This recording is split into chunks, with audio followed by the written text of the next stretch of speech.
I want to welcome everyone to this live webinar. Thank you for joining with us in this, we hope is going to be an interesting discussion. I would like to introduce my co-panelist, Dr. Lee Jensvold, and tell you a little bit about her. Then I'll tell you a little bit about me, and then we'll get into it. So Mary Lee is the primate communications scientist and associate director of the Fauna Foundation in Quebec. That's a chimpanzee or primate sanctuary. She's former director of the Chimpanzee and Human Communication Institute and a senior lecturer in the Primate Behavior and Ecology Program and Anthropology Department at Central Washington University. She has over 30 years experience working in chimpanzee sanctuaries and care, management, and design. And her expertise is in behavior and communication, including American Sign Language with chimpanzees and other apes. Her research includes communication among and between chimpanzees and humans, captive caregiving practices.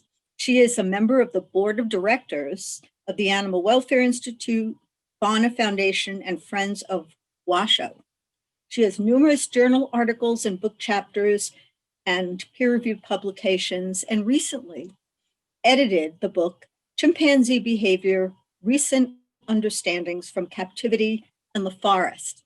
So I am honored to be joined by my friend and colleague, Mary Lee Jensvold. Welcome. Thank you. For those of you who don't know me, I'm Reiss Marino, and I'm a neuroscientist who has studied cetaceans for close to 30 years now. And I've also done work with captive dolphins and whales. I'll tell you a little bit more about that later on in our discussion. And I'm currently the president of the Whale Sanctuary Project and the executive director of the Camilla Center for Animal Advocacy. So I want to welcome everybody to this event and provide a little background before we launch into our discussion, as well as give you some housekeeping. Chimpanzees and dolphins, as we know, have been used extensively in research. And ironically, chimpanzees have been used in research because they are genetically so close to us. And dolphins have been used in research because we're interested in the fact that they seem to be so different than us. Chimpanzees are used in invasive biomedical research, as well as cognitive behavioral studies. Captive dolphins are used primarily in cognition studies, except if they are with the US Navy, where they conduct invasive research. Both of us, Mary Lee and myself, have spent many years as researchers studying these large-brained, highly social and self-aware mammals. And we've both independently become scholar advocates for these animals. We are advocating for their protection, their welfare, and their rights. And today we are going to discuss our journeys and the issue of using other animals for captive research, guided by a few questions. And then we're going to open the discussion to audience questions.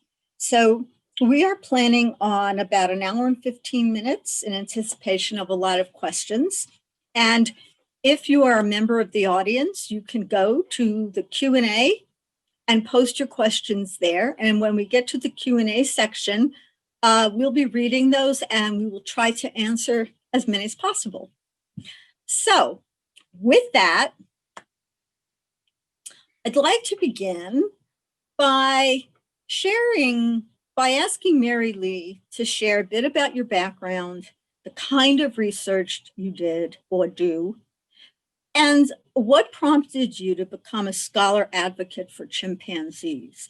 In other words, what shifted your perspective from seeing these animals as simply research subjects to sentient beings with the right to lead their own lives? Well, So that's a big question. Yeah. With lots of bits. So just I'm going to share my screen. I feel like I'm Okay. going back into my old old photo albums. But let's see. Here we go. Share. And I'm sharing. Good. Yeah. Yes. So that's myself when I was a graduate student. My background, I started really as a young person interested in learning about the mind of other beings, and what's it like to be a non-human. Children are just as fascinating. We call them humans, but there's something in between, right? There's sort of degrees of being. And so then I hit on this, the sign language research was going gangbusters in the 80s and the 70s. And so I wanted to do my graduate studies with apes that use sign language. So my training is in experimental psychology, and I began, I'm just really lucky because what I set out to do, I've been able to do my whole life. I never really had to bounce around very much because I landed in the right spot. Here I am with my friend Dar doing research. And so, yeah, I began working with the chimps in the mid 80s, and the chimps that use American Sign Language, they were living at Central Washington University, where I still am faculty today. And they lived there until 2013. So I have master's in experimental psychology, a PhD in experimental psychology, but it's a pretty broad-based, the sign language studies is pretty broad-based. So I am in an anthropology department. My colleagues are in biology, philosophy, psychology, anthropology. So they're all over the place. It's a pretty broad group of folks that are working on questions of that. And the kinds of research that I do, when I started at Central Washington University, it was in Roger Fout's laboratory, Roger and Deborah Fout. So it was Washoe and Moja and Tatu and Dar and Lulis. And I didn't know that what we were doing was unique in that we were putting the needs of the chimps first, that you couldn't cajole or harass or force the chimps to participate in your studies. In fact, if you badgered them too much, it wasn't going to work because they were onto you and they knew that they could stop you from getting your degree by just turning their back. That was sort of the culture that I was raised in. I didn't know that there was really any other way to do it. In that environment, I've studied imaginary play. That was my master's thesis. We were doing studies then on private signing, that the chimps talk to themselves. And then later and still today, we continue to look at their conversations with each other and with humans and the way they do those. And then also, I've done a lot of research in looking at environmental enrichment and various aspects of caring for chimps, and really that spills over into a lot of different realms in terms of not just chimpanzee sanctuaries, but different types of environments where we keep chimps, and also other species. So really, a lot of the aspects of care that are fundamental to the philosophy, I think, are ones that many sanctuaries can benefit from. And then sort of the part of the question about becoming a scholar advocate for chimps. So again, as I said, my models were Roger and Debbie Fouts, and they were always, I guess I would say, sticking their neck out. they were always trying to do what was right for the chimps. And I didn't know that you shouldn't do that. I didn't, and I was, Roger would come back from testifying to NIH and really trying to advocate just for larger cage sizes, and he would have been backstabbed and really was cut off. It was impossible to receive federal funding because he was just so shunned by many, many, many in the research community.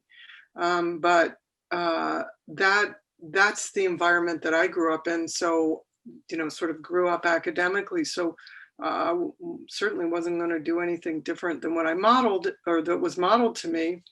And also I came about it. I mean, when I started in this field, I was, as I said, just wanted to know what it was like to talk to another species, which many people want to know that. And then it started happening for me. I was having conversations with other species every day, all day long, year after year after year after year after year. And while it was fascinating, as my life grew and changed, I've got a picture here with my daughter when she was young. This was in the late 90s. And I would take her on trips and take her and do all these great things. I would go on trips and do all of these things that made my life different and enriched, and then come back. And there was Washoe and Tatu and Lulis and Dar and Moja in the same place that they'd always been. And after a while, you realize, wow, you guys aren't going anywhere. And I guess I knew that, but now I know it on a different level. And as I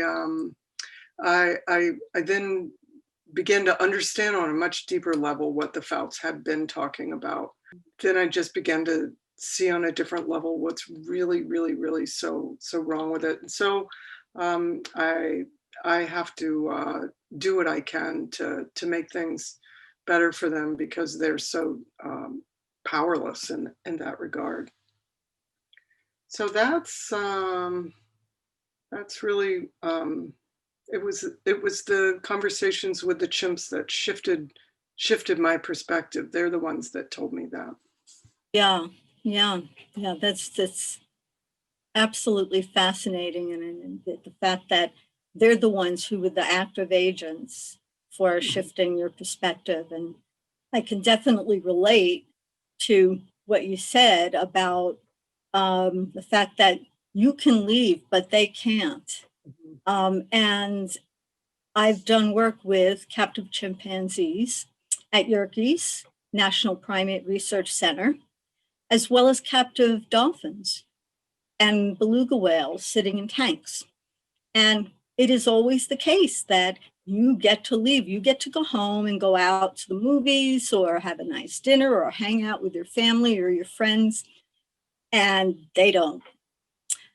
And it always, it did bother me when, for instance, I was working at Yerkes. This was a long time ago, and I just got to Emory, and I was working with chimpanzees.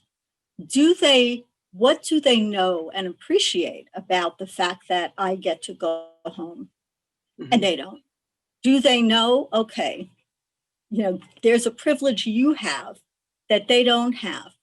And that made me very uncomfortable, because I thought to myself, there's an unequalness here mm-hmm. that they may actually think about. And that's something that, started to make me think about whether or not this was worth it or not. And of course with the dolphins as well, because they're stuck in the tanks. And I think with the chimpanzees, initially it became even more obvious to me, because they're so like us and they express themselves so much like us. So you can read them, it's seamless, right? Mm-hmm. And so, you come to understand what their demeanor is and their mood and their thoughts. So it's very, very, very interesting what you said. Can you mention, where did Washoe come from? So Washoe was born in the jungle and was caught and brought to the US and was slated to be part of the Air Force program. And so then Alan and Trixie Gardner, who I worked with for my PhD after they had chimps, so they basically purchased her from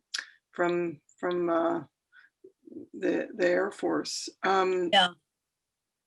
And the other chimps were born in American laboratories. Actually, Lulis was born at Yerkes and came. Washoe adopted him when he was 10 months old, but he was born at Yerkes in about 1978. That maybe was probably before your time, way before your time. No. But it was before I was there. Yeah. Yeah. And I have kind of an interesting, it's kind of a funny, well, it's not a funny story. It's a story of, but I once was working alone with the chimps and I locked myself into an enclosure accidentally. And I was alone. And the chimps were all in another room and I had gone into a large adjacent room to clean. And it was actually, I later wrote a grant to switch the door, but it was a door that closed behind you and it locked behind me.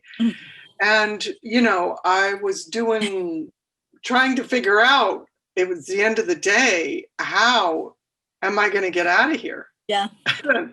You know, it only took a second to realize, well, they're not getting out of here every day, so I'm not going to get out of here. And I can remember Moja was looking through a window and, you know, just the wheel spinning in her brain, it was like, wow, you're now in our shoes. Mm-hmm. And I felt awful because imagine the feeling of despair for them that, you can't do anything either. So who's going to serve dinner? You know, I mean, the responsibility is there's so much depth to that responsibility that we have for them to provide for them because we've taken so much from them. Yeah. Right. And they feel the loss of autonomy. I mean, they do. They know that they're not able to really control their environment, including when they get to eat, what they get to eat, and who they get to hang out with. Yeah. That's really interesting. And that must have been so poignant because you were trapped and they realized you were trapped. Yeah. And the poignancy of that realization. Mm-hmm. Yeah. It was a real, it was a very poignant moment. Yeah. Can I ask you, were there specific individual chimpanzees who made an impression on you? Yeah, I'm gonna share, there's a few folks, and the first one is actually predates my time with the chimps. When I had taken a lot of ASL as an undergraduate, you know, I was kind of trying to prepare myself to work with signing apes. And so I took primatology classes and I took a lot of American Sign Language. And then when I finished my undergraduate degree, there was a job opening for a caregiver with Coco the gorilla. So I applied and got invited for an interview. And I really had grown up with this fundamental sort of Cartesian belief that we have in our culture that humans are somehow fundamentally different than non-humans. And there's some sort of a gap in nature there. And I never spent any time thinking about it. It was just sort of an underlying assumption, you know. What you learned in school. Yeah, it's what I'd learned in school and probably in my Christian upbringing.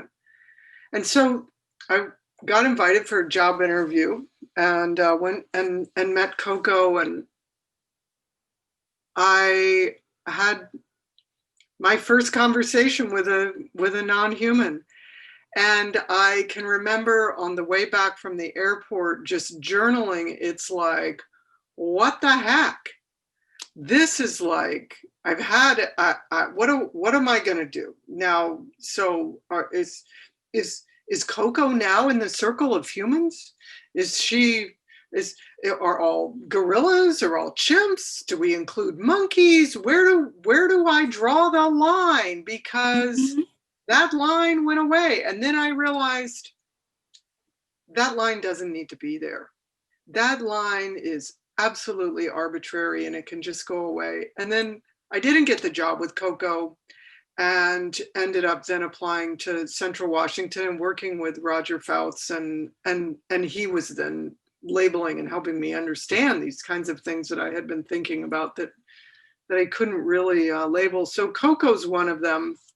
There's Washoe, of course, and her family, and I sort of said for the decades, of telling me what it's like to be a chimp in a language that I can understand. And then another person is Rachel, and Rachel lives at Fauna Foundation. And Rachel was raised like a human child for the first 3 years of her life, wore clothes and outfits, and then she was dropped at LEMSIP, which is a biomedical facility, laboratory for experimental and medical surgery in primates, when she was 3. And she was there until 1997.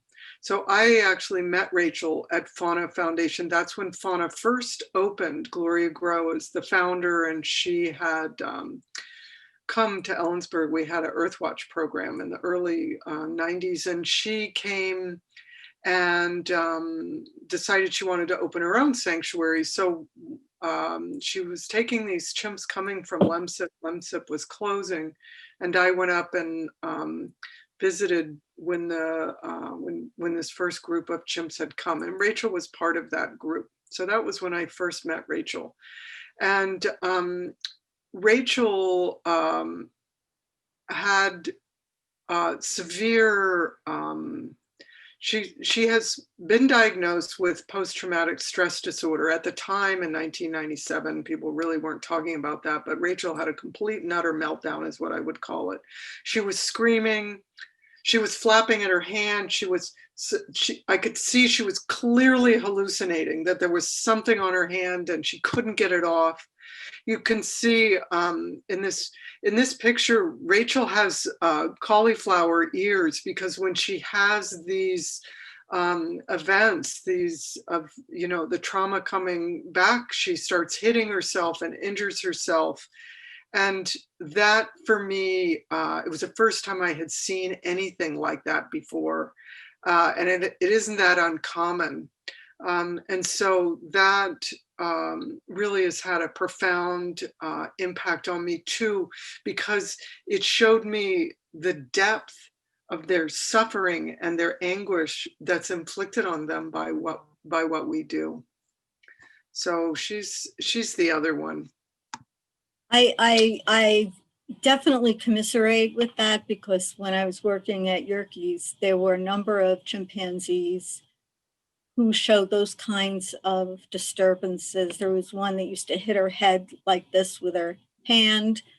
Another older female who I'll never forget, I was giving her some juice and I happened to drop some juice on her fur and she went nuts. She was just she just had a meltdown and was looking at me like, how could you do that to me? It turns out that both of these females were used in experiments where they wanted to see what would happen if babies are raised in isolation experiments. So you can just imagine why they were so mentally disturbed. I want to share just a couple of pictures on this. Okay, I'm going to start here, slideshow.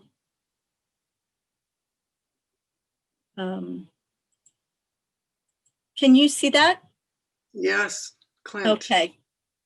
So this is Clint. And Clint was a chimpanzee who was born in captivity. He was held at the Yerkes National Primate Research Center. And when I got to Emory as a faculty member, I worked at the primate center doing cognitive work. You know, Clint and many other of the chimpanzees knew how to use a joystick. They knew how to use a joystick to complete cognitive tasks, and they would do so. And so that was the kind of work I did with them. And over time, I got to know Clint very well. Clint was a phenomenal person. He was the kind of guy who you go out for a beer with. He loved shoes. And he was also very important in the scientific realm because he is the chimpanzee who became, who gave his DNA for the Chimpanzee Genome Project. So Clint was a young fella when I worked with him. And when I eventually left Emory, I decided, well, not Emory, but Yerkes, I decided, you know, I thought to myself, God, you know, if anything, I've got to get Clint out of there and into a sanctuary. He just stayed in my mind. Well, one day I walked into a laboratory at Yerkes and I looked on a shelf and there was a jar of yellowish fluid. And inside that yellowish fluid, a brain. And the label in tape on the jar said, Clint. And for the minute I said to my friend who ran, I said, is that Clint? And he said, yeah, he died. He died of heart failure, which is, you know, is very common in captive chimpanzees and gorillas. He was 24 years old. I left. And to make a long story short, I never went back. And realized then that this incredible person was reduced to a brain floating in a jar. There's also, so he made a big impression. He was one of the individuals who shifted my perspective. These are two other individuals who did. These are the two dolphins I worked with Diana Reiss on the mirror self-recognition study back in 2001. They were housed at the Coney Island Aquarium in a small tank that they circled round and round. And we did this study, and this was the first study to show that dolphins or a non-primate could recognize themselves in mirrors. And it obviously was very well received. It was a big deal and all of that. And this is Presley on the left. He was 13, I believe, when we worked with him. And this is Tab on the right. He was a little bit older, maybe 17. And you can see them in front of the mirror. And they passed with flying colors and they recognized themselves. And everyone around the world was thrilled. Well, a few years after that, I learned that both of them had been transferred to another facility. And Presley died of fungal encephalitis at the age of 19. Tab died of gastroenteritis at the age of 21. Both not even reaching half the natural lifespan of bottlenose dolphins in the wild. And when I started to look more and more into all the dolphins and whales that I worked with in the past, I realized they're all gone. They all had a similar fate. So those were the incidents that really stuck with me, and that shifted my perspective. I mean, it was already there, but like I decided, I have to do something to advocate for the protection of these beings, because this is not right. Mhm. Let's talk about some of the problems with keeping chimpanzees and dolphins, other cetaceans, captive for research. What are the main issues that happen when you do that? Well, so I just want to say one thing. I would, if I could, just say, so what are some of the problems with keeping chimps and dolphins and cetaceans captive, period? Exactly. Yeah, Okay. Yeah, not just for research. that's right. And I think that, of course, we can list the many problems, but I guess it becomes really apparent for people. You know this, like I know this, because it's, I think, one of the things that we share is that when you are explaining to someone what's wrong with captivity, it's really best understood or juxtaposed against what it is, knowing what they do naturally in the wild, sort of knowing your critter, and understanding that for both cetaceans and chimpanzees, as well as many, many, many other kinds of critters, but understanding that they live in cultures, they have communities, they have relationships with individuals in the community, there's relationships between the communities. They spend their days solving problems, getting food, hunting, making tools, figuring out where they're going to sleep at night or how they're going to sleep. Actually, I don't know what with cetaceans, but so sort of knowing the richness of what goes into an individual's daily and lifelong experience. And then when you think about that and know that and understand that, then you realize, oh my gosh, and now we're putting them in a cement tank, or we're putting them in a wire cage, or putting them on even an island in Florida. I mean, that there's so much that that's been stripped from them. And, so then we start to see what happens in a deprived environment, right? The nervous system starts to change and essentially wither away. And then we see the resulting behavioral and mental health issues that happen. Like, for example, with Rachel with PTSD, we talked about it. We talked about the self-injurious behavior. And I mean, for chimps, across the board, somebody's got something that's a little bit off. And, it may be a little thing. It may be something that you don't even notice. Sometimes you might not recognize it as being a mental health issue. But it's all there. And then, and really that's a reflection of suffering. And then the other piece of that is with their, you already mentioned it, sort of this lack of freedom and agency. They can't even pick out what they want for dinner.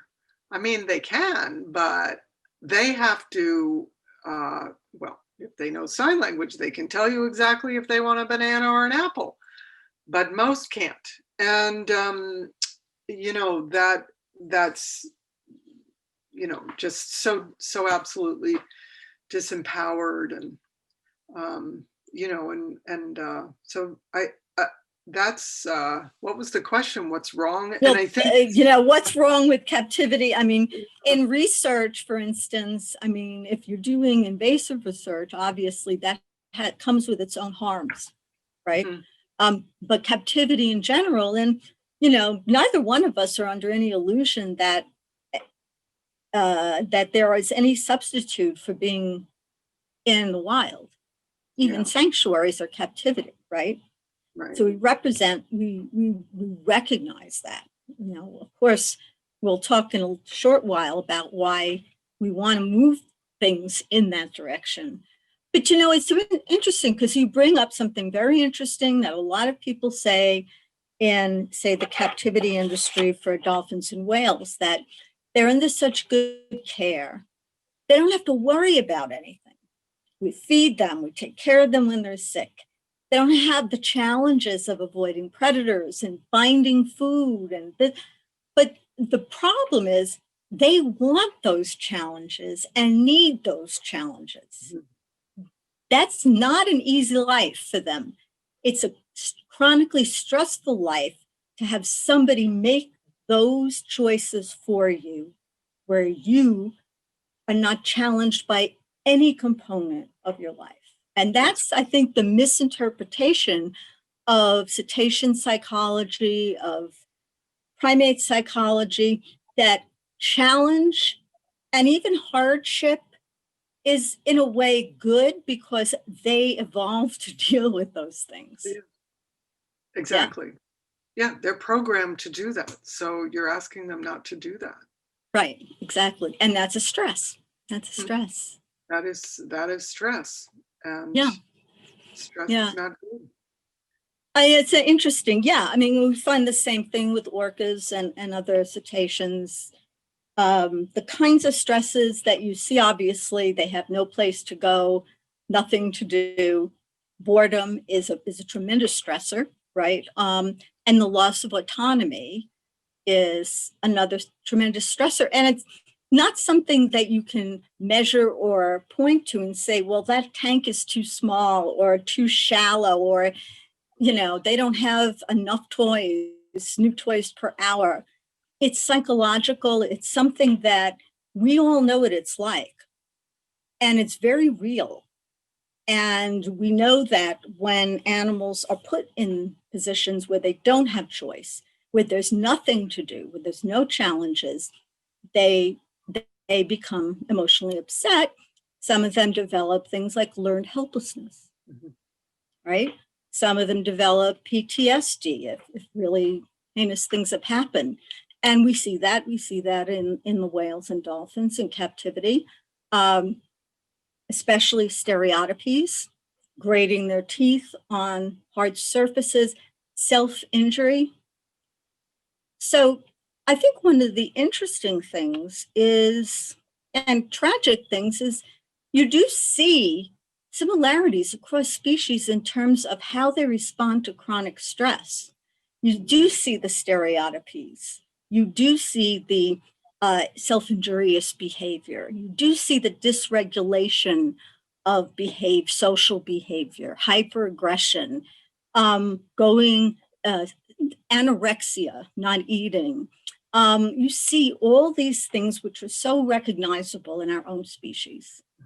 And you see them also in our species. You know, we don't encounter it much in our day-to-day lives here in the privileged world we live in, but there are plenty of folks that are living in institutional settings. You know, we can think about you know, the studies with children coming out of various orphanages, and the same types of mental health problems that we're seeing: stereotypies, self-injurious behavior, hyperaggression, you know, problems with social relationships. It's all the same stuff. And, you know, our nervous systems are programmed to be stimulated in certain ways. And if they're not, they don't function properly. So, you know, if you put it all down to, you know, just sort of the biological basis of behavior, Yeah. you need problem solving, and, you know, working a little box for a piece of monkey chow is not the same kind of thing. And having a cage mate next door, or even in your group of 5 or 10 or 15, is not the same as being able to go to the edge of the community, or, depending on, if you're a female chimp, you may move to another community. And those sorts of life decisions and relationships, and there's absolutely no way to recreate that in captivity. Absolutely. And so, I think this is a good way to sort of move to sort of our views about what might be some responses to the fact that these animals cannot thrive and suffer a great deal in cages, in tanks, as research subjects, as entertainers, etc. And we have both been involved with the Non-Human Rights Project. You as an expert affiant, and I actually worked with them for 2 years in their attempts to promote personhood, legal personhood status for chimpanzees in New York. And I want to ask you, because a lot of people ask me, why aren't welfare regulations enough? Or are they? And why do we have to give them rights? Why do we have to try to promote legal personhood? Does that do anything that welfare regulations don't do?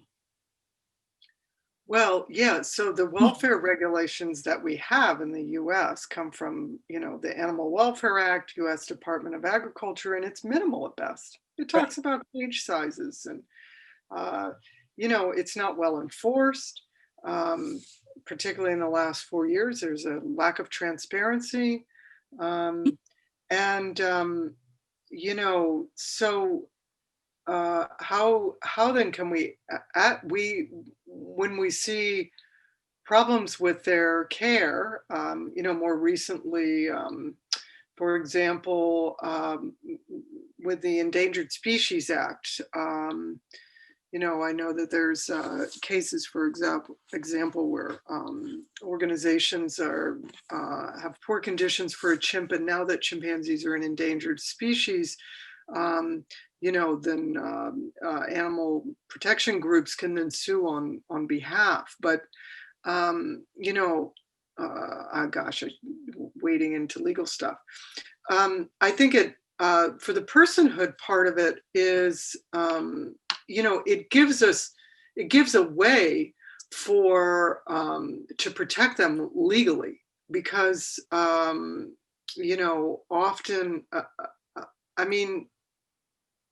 I'm not answering this one very well. Well, I think, I think one of the things you're saying is we already have very, quote, strong welfare regulations for a lot of animals who are captive. And that's about as good as it gets, and yet it's not enough. And one of the reasons why it's not enough is because the premise of welfare rather than rights is that you can still use the animals as a means to an end, but you just have to treat them a little bit better as you're using them. And so it's not that I'm against welfare. Obviously, it's critically important, but to me, it's not enough, not sufficient, because it does not address in any direct way what we've been talking about: autonomy, the ability to make life choices. The only way that those kinds of things can really be addressed, I think, is by recognizing that this is an autonomous person who needs to make life choices and have a life. And I think that the thing I like about the legal personhood approach of the Non-Human Rights Project is that it's enforceable. It's not normative. So not everyone has to be convinced that a chimpanzee or dolphin should have rights. But if you convince one judge, then they have the opportunity to have some legal rights. And I think all, welfare and rights-based efforts are important. But I don't think welfare is enough, because we already have welfare and it doesn't seem to be enough. Yeah, and I mean, sort of how it looks is someone may think, well, my gosh, if they get personhood, does that mean that they're going to be down at the bar? No, they're still Right. going to be living in these captive situations, but it's a way for us to be able to advocate for better care and premium care, because what they're getting in many places is not good enough. And I feel like so someone may say, well, what's the solution? So you're going to get personhood, but they're still going to be stuck in these cages essentially. And I think that it's finding better ways to provide captive situations, finding better ways to care for them, but ultimately, it's by no longer breeding them in captivity. And so we're stuck with those individuals that are here. We're talking about folks that live a long time. And so we're gonna, even if breeding ended tomorrow for cetaceans and chimps, we still would be looking at another 40 or 50 or 60 years of doing this. Maybe, I'm not sure. Yeah. Don't know how long cetaceans When it live. comes to orcas, though they don't live that long in the tanks, their natural lifespan is very long. It's equivalent to the human life. Yeah, so getting them in places where they're better. I mean, I love the open water concept of a sanctuary, and for me also and one of my areas of research is really what's going on in their day-to-day life. And I think we both know that adage about you could be living in a beautiful penthouse on Fifth Avenue surrounded by a bunch of thugs. Or you could be living in a little shack surrounded by the people that you love the most and want to be around the most, they're very nice and compassionate. So pick which one you'd rather be in. So it's because, and the reason we would pick the shack, or most of us would pick the shack, is because it's those relationships that are important. So a lot of my research is really finding out ways to increase that rapport between chimpanzees and caregivers. What's the secret in the sauce there that makes some caregivers better? And this is like happens in teacher-student relationships, therapist-client relationships, doctor-patient relationships. There's something going on there. And what is it? And then if we can figure out what it is, then that will improve the experience of the folks that are captive. So that I think is a really important thing. And I'm getting worried that you're going to jump ahead of the things that I wanted to say in this regard. And one is that sanctuaries are, I think it sort of goes without saying. Obviously, you and I think that sanctuaries are the place for them to be, and it's so unfair that sanctuaries then are burdened. It's not considered any kind of a societal burden, but sanctuaries are the ones that are burdened with coming up with the cash to take care of these folks and build these places that are, they're supposed to be wonderful, and we're supposed to have these wonderful caregivers. And shouldn't they be well paid? And shouldn't they be well educated? And shouldn't the enrichment be great? But who's paying for it? Well, meanwhile, the folks that are living still in, at least the government-owned chimps that are sitting still in federal laboratories are getting taxpayer dollars. But society has no real responsibility for that. And today I thought I would bring it up because I'm seeing so many sanctuaries that are, it's really scary with them not having enough money to do what it is they've set out to do. And Hmm? you know, you get to a certain point and you can't fold them when you have a bunch of folks living there. Oh, So no, that's not an option. yeah, yeah, I got way off track there, but I just No, no, wanted to. no. I'm glad that you mentioned that because, and we will go to questions momentarily, but I'm glad you mentioned that because of the fact that, I mean, these animals have been making money making entities for somebody. And I think what you hit on is really the important part about any authentic sanctuary, that it's a place of restitution. It's a place where you're giving back.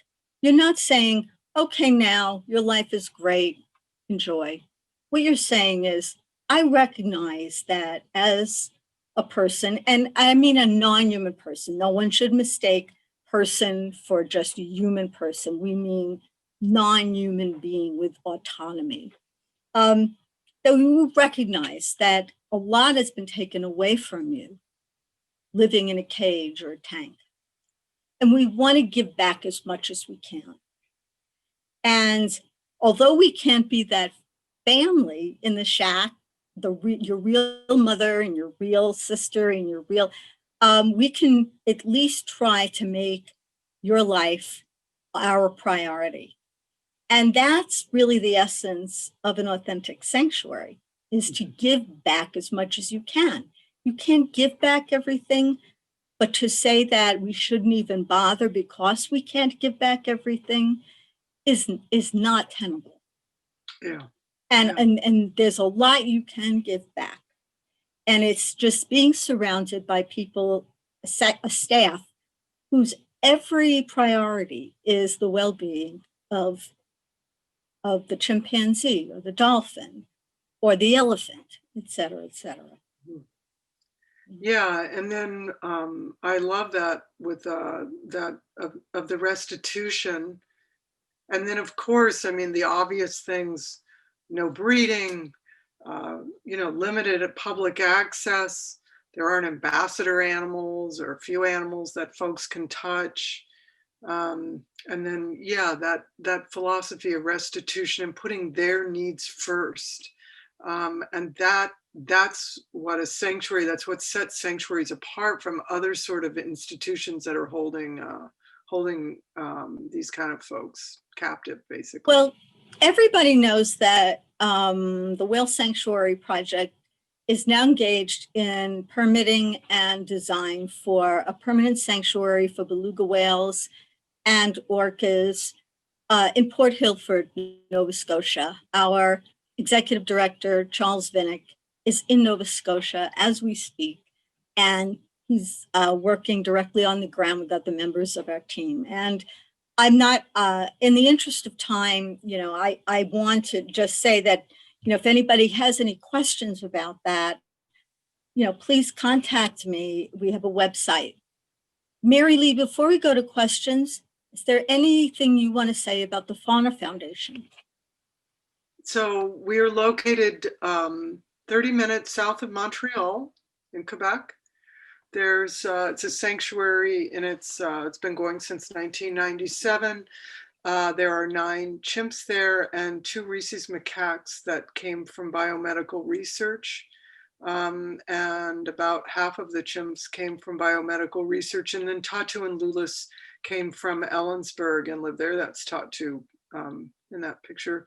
And we're a nonprofit. So like all of these places, so we have to you have to raise your money every year, your operating budget, and then you have to turn around and do it again the next year. These are our residents. And coming from Dolly here actually came from a zoo in Quebec. As far as we know, these are all the chimpanzees that are in Canada. Sue Ellen is a chimp who was HIV infected. She was a sidekick in the circus before. She's 53 years old. She's a remarkable, remarkable person. Maya was chimp used in research at the University of Montreal. There were 4 chimps there in the 80s that were raised like human children and then dumped in a zoo and then came to Fauna. And then the rest of these folks, Rachel and Regis and Chance and Binky and Sue Ellen came from Lemsip. And then here's Tatu and Lulis being Washo's adopted son and Tatu. So that's, and then just really care that meets species and individual needs that we talked about, and these kind of things we already talked about. So, and we have we have a variety of different education programs for university interns, and now we're pivoting and figuring out other ways to do it, but just wanted to throw up Fauna Foundation is our website, and then we collaborate, and actually I work for Friends of Washoe, which is based out of Ellensburg and is clearly attached to Washoe. So if anybody ever had any questions about those things, they could find me there. That's great. So then, so what is that website one more time? It's Fauna Foundation. Here, I'll put it up again. If you just go to info. FaunaFoundation.org. Yeah, FaunaFoundation.org or friendsofwashoe.org, either one of those. Thank you. Yeah. And if you want to know more about the Whale Sanctuary Project, it's Whale Sanctuary Project, or whalesanctuary.org, excuse me.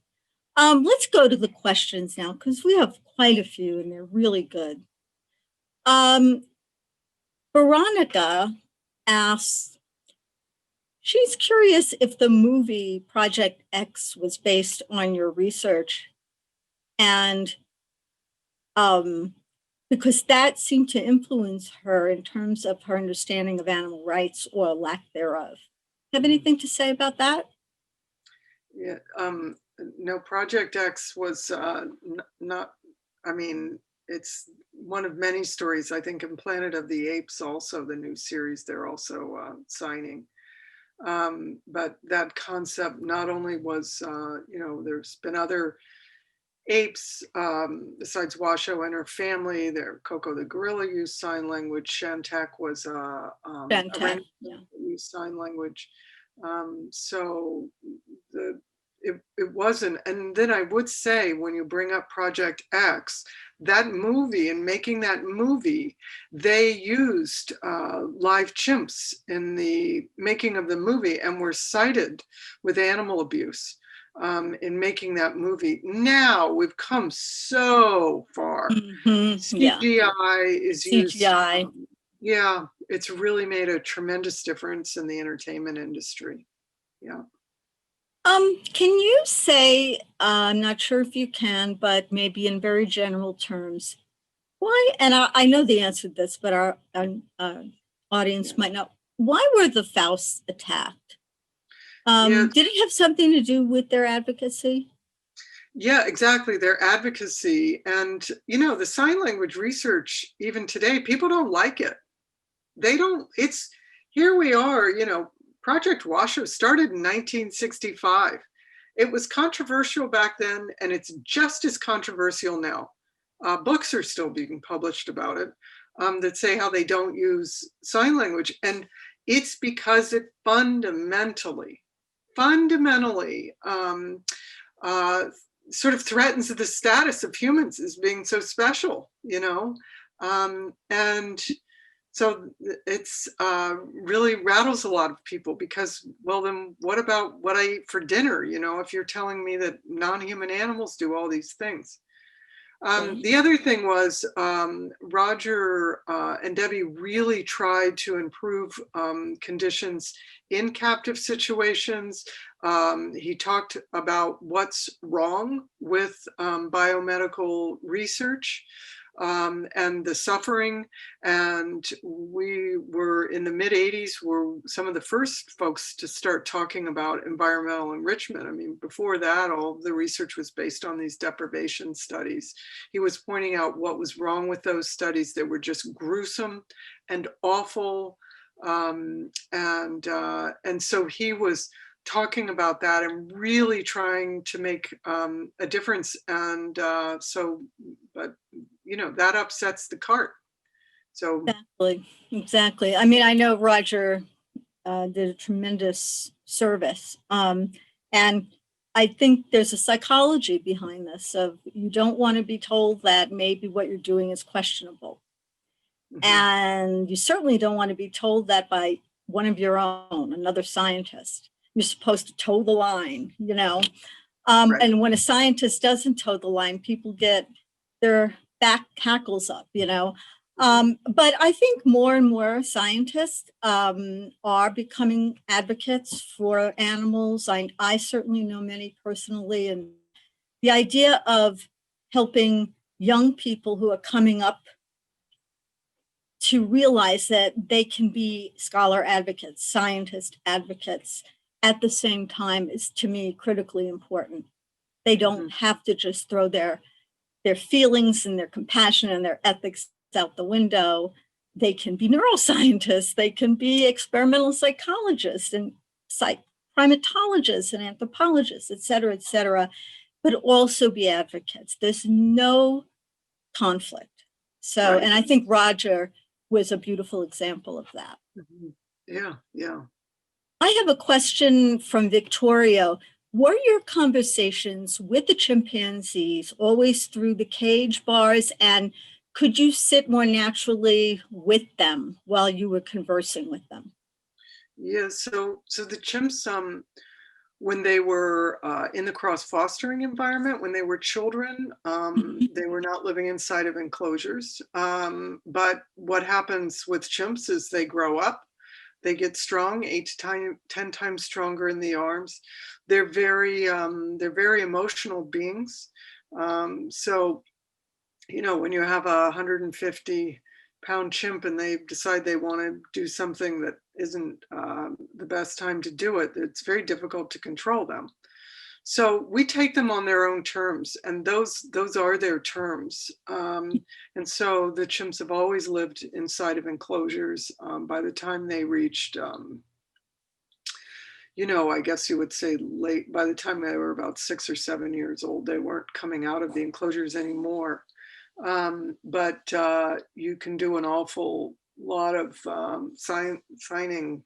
You only have to see each other. So we could sit that way. There's plenty of ways to do interactions in safe ways. We always made sure that we were doing things that were safe, and we still do. And so, you know, the idea that they would sit on my lap, I would say that that's really not taking an adult chimp on their own terms. You know, a lot of people say, well, don't you want to hug them? Well, you know, especially now with COVID, right? How many of your friends are you hugging? But does that mean you're less of a friend? I mean, certainly you greet people. We're trying to develop new ways of greeting people that are safe. And with chimps, we've been doing that for a long time. Yeah, with bent wrists. And head nods and breathy pants. So you don't have to really touch someone to have a rich interaction. And that's really important that's a great question. Thanks for asking that one. That's a wonderful question. And that was by Victoria. A related question from Michelle is, I mean, I know you talked about this and could talk about this for a long time, but just was there anything that the chimpanzees said to you in those conversations that really struck you? Well, I guess it was really the nature of the conversation. So because they're institutionalized, we were having conversations about the things that go on in that setting. Mhm. I've always wanted to do a conversation where you can experiment comparing the sort of conversations that people are having that live in institutional settings. So let's, assisted living facilities versus Mhm. living those that are not. So talking about meals, we're talking about different kinds of activities. Is it time to clean? Do you want to color or paint? And then we may have conversations flipping through a book about are the pictures in the book. They also could tell us. They can tell us how they feel. If Tatu has an upset stomach, she can tell me where she hurts. They so and as the conversations are very reminiscent, although there's very fundamental differences. And I'm not saying that chimps are like young children, because they're not. They're a different species and they also have years of experiences. But it's very much like conversations that you have with young children. And I think it's because we're sharing. I think it's really because of that caregiving setting. But and also with the chimps trying to elaborate. I mean, I'm spending a lot of time now around my 2-year-old niece, and I'm like back. It's like, okay, so we're going to talk about colors, and we're going to talk about shapes, and elaborating on the things that she says, and it's just ways of enriching their world. But certainly, Tatu also can talk about things that are far deeper than what my 2-year-old, who's a emerging conversationalist, my 2-year-old niece, can talk about. So that Tatu, for example, in conversations with the other chimps, when she and Lulis moved to Fauna Foundation, we saw Tatu apologizing to the other chimps. If Lulis, for example, started to display at one of the new neighbors, Tatu would say that she was sorry and stop Lulis from doing those kind of things. So really deep kinds of other things managing the relationship, the social relationship. Well, this is interesting, and it gets to a question that somebody has. Did the chimpanzees themselves ever say or communicate anything to you about their captivity, about how they felt about being captive? Well, there's a couple of stories that speak to that, and one is from uh, Mark Bodemer, who we were in graduate school together, and he went to LEMSIP, and he was there to help them do enrichment when it was still going. And he met a chimp that had learned sign language at University of Oklahoma. And that chimp asked Mark for the key out. Nobody knew that he was signing. So their understanding of being inside of the enclosures is certainly,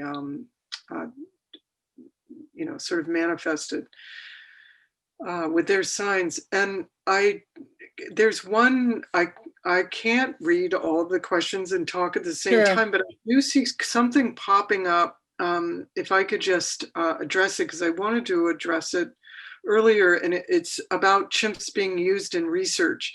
So I think, I don't know if we've made it clear today that in the US, biomedical research is no longer being funded. So it is stopped in the US. Also, with the exception of hepatitis, correct? There are some that have been, there are some that are still being used, aren't they? Not that I know of. So the NIH did a big study and determined that they shouldn't be used. And then now that they're endangered species, it makes more hoops to jump through. Now there may be something that I don't know about, and I certainly think that in other countries they're being used. I wonder what's going on with that, but monkeys are still being used by the thousands. Thousands and thousands of monkeys are being used. Yeah. Yeah, So, and they are being used in the most invasive ways imaginable yeah, all over the world. So, crazy. really, thank you for mentioning that. Yeah, and NIH did a few years ago. They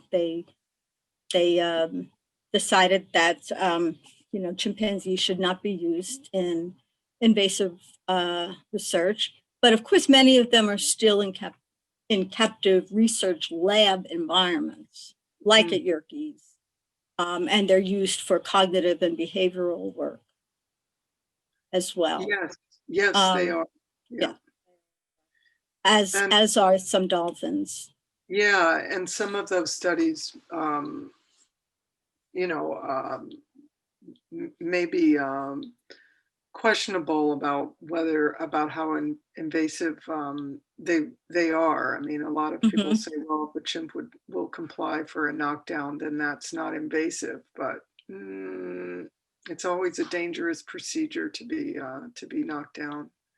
And the question of compliance is very questionable when it comes to non-human beings. A lot of people, and I think there's been a lot of chatter in the bioethics area, for instance, about, well, can we somehow implement something that would tell us whether an individual non-human animal would um, assent to or say it's okay to use me as a subject. But with human subjects, there's informed consent. With even sign language using chimpanzees, certainly other animals, including dolphins, it is not clear that you can ever have informed consent. So this notion of consent is one that I think is really fraught and needs to be worked through. Because it has a lot of different layers to it. And certainly we're nowhere near with chimpanzees and dolphins and other animals where we are with humans in terms of getting closer to informed consent. Hmm. Hmm. Um, let's see. Would you agree with that? Yes, and I think some of the things that we have in place, like at Fauna, if someone wants to visit and come and do research, I knew I shouldn't have started reading questions. There's so many amazing questions there. I cannot read and listen at the same time. But yeah, the question of, does this research benefit the chimps? I mean, that's something that we would ask in a human subjects review committee. Yes. Yeah, this notion of consent being well, they're clicker trained to comply. I mean, I don't see that as being any kind of a consent. If they're free to leave the situation and they're choosing to participate, um, or they can leave, that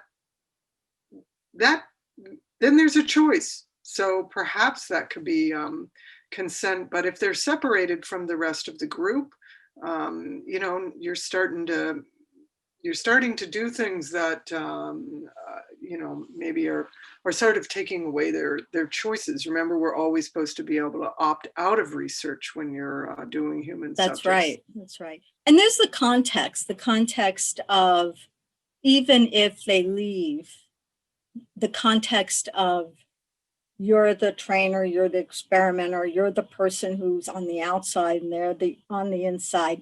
They're being kept by you in some way. That Exactly. whole context creates a mindset that may actually make it impossible to ever have anything like true consent. Yeah, it's power, right? You're not Right. supposed to use It's a it. power. Right. It's yeah, a Right. power imbalance, and when you're evaluating a human subjects experiment, you certainly would never you wouldn't allow research where there's a power imbalance and someone may feel that they're being forced to participate because of that imbalance. Right, right. I wanted to get to a question. Do you mind going a few minutes more? No, that's fine with me. No, It's just, because if you want to hang in with us guys, we're happy to hang in with you. So this question here about, going back to how do you know that things are so bad? And you talked about the fact that, you can have a conversation with an individual. In terms of how I have learned that dolphins, whales don't do well in captivity in tanks, they haven't said anything to me. They haven't, but they say, but they shout out with their poor well-being. mhm. The data is clear, right? Their behavioral abnormalities, their poor health, their short lifespans. You don't have to speak English for that to be a clear sign that something's very wrong. So those are the kinds of things, to answer this question, that led me to realize that captivity causes both physical and psychological damage. I mean, it is just absolutely devastating. And we are pursuing more studies of what we might look for in captive orcas, beluga whales, and other cetaceans who've been in captivity a long time, what chronic stress not only does to the body, but what it does to the brain. And we know all about that. So stay tuned. Yes. Yeah, well, and I was going to say, so there's two ways that you can talk about welfare, and you can talk about sort of on the positivism, and do we Right. see species typical behaviors, and then on the other side, yeah, this what they're lacking, and you and I earlier this week we're talking about the autopsy studies, and then you Yes. can really see what's going on inside, and that was done with chimps that have been used in biomedical research, and you could just see, I mean, their bodies are just in shambles on the inside, um, and I'm imagining that's what we've learned without yet reading the study. That's what are finding with captive cetaceans too. Yeah, I mean, I wish that I could say that the data were that captive facilities were as forthcoming with the data, that we would need to confirm a lot of those ideas, because there isn't a lot of transparency. We like everybody to just share data so we could learn as much as we can about these animals and how to care for them, for instance. Yeah. But given that that's not the case, we have to go with the data we do have. And the data on well-being, on the kinds of things that captive cetaceans die of, they're the kinds of opportunistic infections that you see in immune-compromised individuals. Right. You see the same behavioral stereotypies and self-injurious behavior. It all fits into that same chronic stress model that we know is highly conserved evolutionarily across mammals and even across all vertebrates. And it would be absolutely shocking if it were the case that, say, cetaceans would respond differently than other mammals to those kinds of situations. Their brains and their bodies respond exactly the same way because they have the same neuroanatomical and hormonal mechanisms that we do, period. So it's a pretty robust inference. Okay. Well, and one thing that I sort of saw go by was asking about how it's treated, and with chimps there are a lot of SSRIs and the pharmaceuticals. That's a very interesting question. Yeah, that's what's used. That's what's done to try Prozac. and mitigate stereotypies. Yeah. and self-injurious behavior is various kinds of, And they help. yeah. They help. And they help because the brain mechanisms are the same. And it's very interesting you say that, and you caught that, because dolphins and whales in the tanks are also given anxiety relieving drugs, depression relieving drugs. Some of them are given them regularly just to manage them. So the question is, if these drugs are given to dolphins and whales and they do help in some way, then that's evidence that the same thing is wrong, the same mechanism is off, that these drugs are correcting, that the brains are working in the same way. You can't have it both ways. So yeah, I mean, right. And the pharmaceutical, I mean, you prefer that the pharmaceuticals need not be used, but at least it's a tool you can use to help with their own managing of some of the symptoms that they have. Yeah. We'll just take maybe one or two more. Please note that I will try to, and Mary Lee, if you want to as well, I'll try to get to as many of these afterwards as we can, or I can. I will have a record and will respond.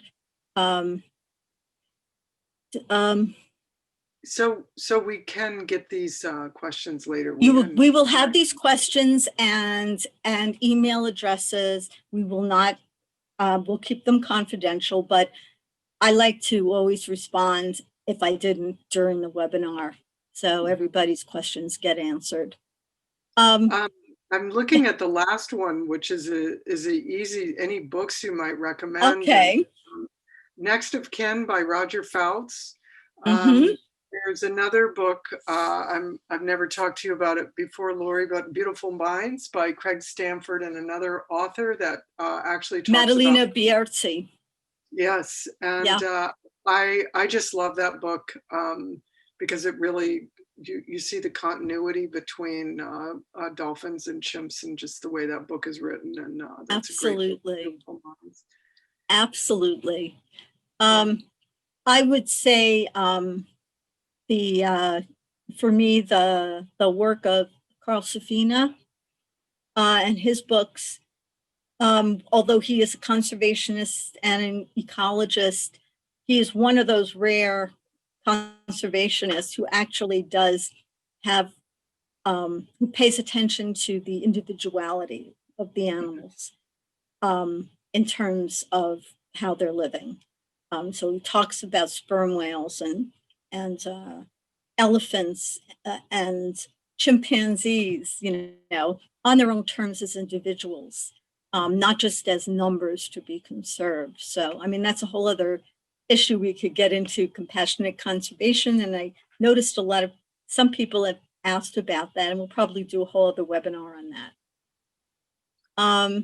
So I think that since we're nearing the end of the time, again, is there anything, Mary Lee, you'd like to say, or any particular question you feel like you want to address here and now?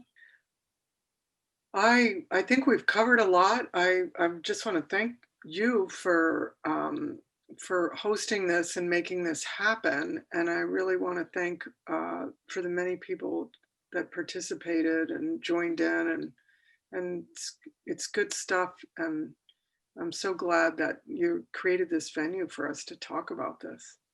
Thank you, Mary Lee, and thank you to the audience for sharing this conversation. There's so much more, and we will do many more of these. And if anybody has things that they really feel like they want to see a webinar about, just email me and let me know so we can schedule something so we can really dig into that topic that's so important to you. So with that, thank you very, very much. And everyone be well. Thank you. Bye-bye, everyone.